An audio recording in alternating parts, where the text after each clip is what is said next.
All right, fellas, I'm out in the garage here this morning, and I'm checking out this 36 Ford Coupe, this Revell kit. This one here, this is one I picked up at the hobby shop. And boy, I tell you what, I'm looking at everything that's going on here as far as the top, the body, and the fender assembly, and then the rumble seat. So I've been looking at this, and here's the weird thing. This rumble seat, I've got it taped up because the seat gets glued onto the deck lid. But this actually gets sandwiched in, let me get my hands up here, between the fenders and the body like that. That's how it goes in. If you want to use that rumble seat, and I really like to use that, so that gets sandwiched in between those two there. So you have to paint in, I would assume, paint everything separately and then assemble it as a unit.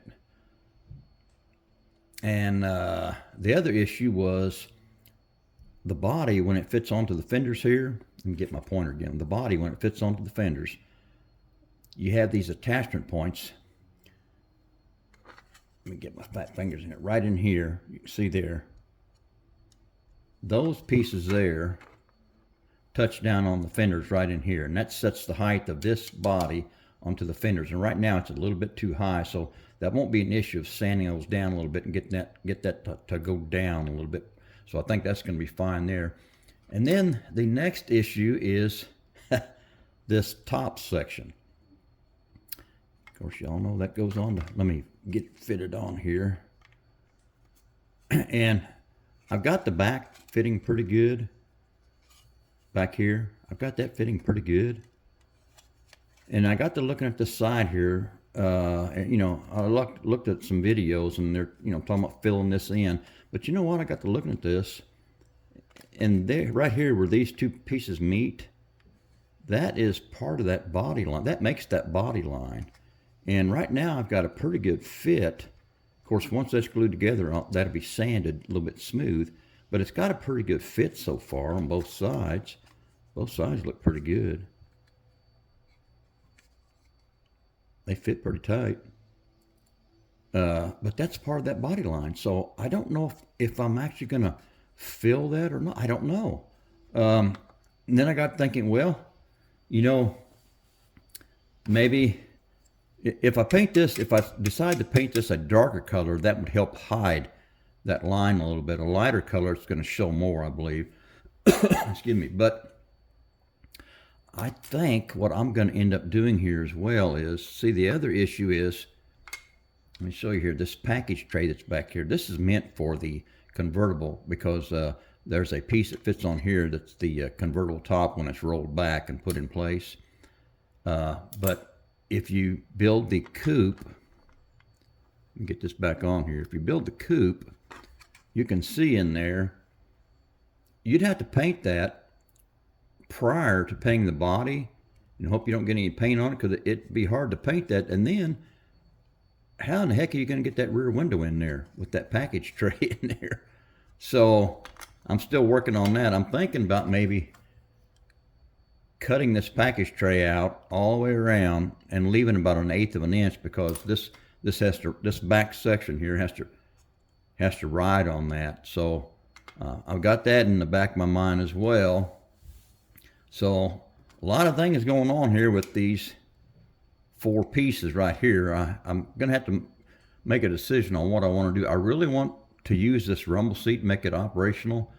Most of the videos I saw, everybody didn't make this operational. They just glued the deck lid in place, and it made it a much simpler process. But you know me, I got to do everything the hard way, I guess. But I really want to use that where I can open it up.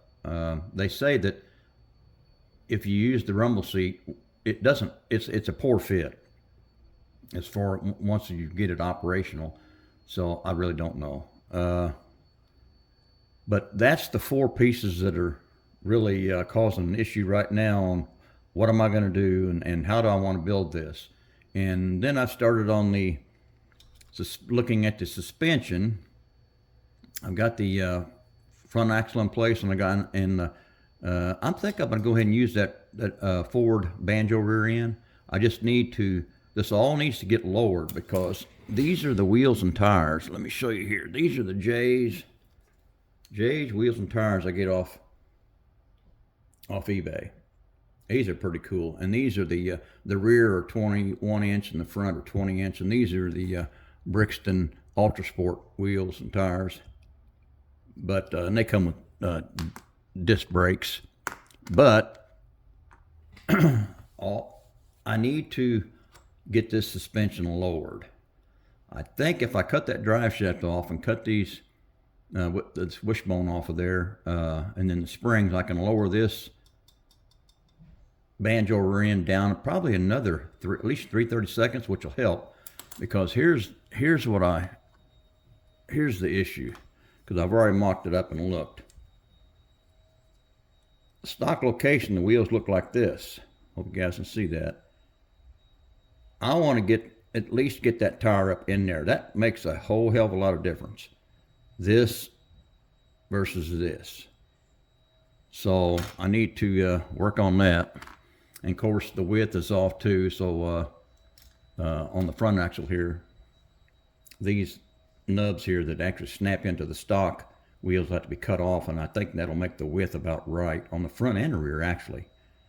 But I got plenty of room in there to tuck those tires up in there. So I don't know, guys. I'm just this is a working process this morning. I haven't really done anything. The only thing I've glued so far, I did glue the engine halves together because I am going to use this flatty, dial it up a little bit because it's got the nice 3 carbs on it. So I think that'll look okay. The pictures I've seen online of guys that have built these years ago, that engine looks pretty good down in there. So I think I'm going to go with that. But that's the issues that I'm going with, fellas. I'm sitting here this morning drinking a cup of coffee. This may take an extra cup of coffee to figure this one out. So I just need to nail down whether I'm going to use that rumble seat and at least get this body setting on the fenders where there's not much of a gap in here, because that's where the gap is right there. This doesn't want to sit all the way down, which I don't think is going to be a big issue to get that right. But I'm working on that. So, fellas, that's about where I'm at. Just wanted to kind of give a little update here because I got kind of stuck. If any of you guys have built this kit and you know all the issues I'm talking about, leave me a comment down below and let me know what y'all did here as far as the rumble seat, that package tray, and how you got the rear glass in, and if you lowered the suspension, let me know what y'all did. All right, guys, I think I'm done with this one. I kind of rambled on long enough, so all right, I'm done.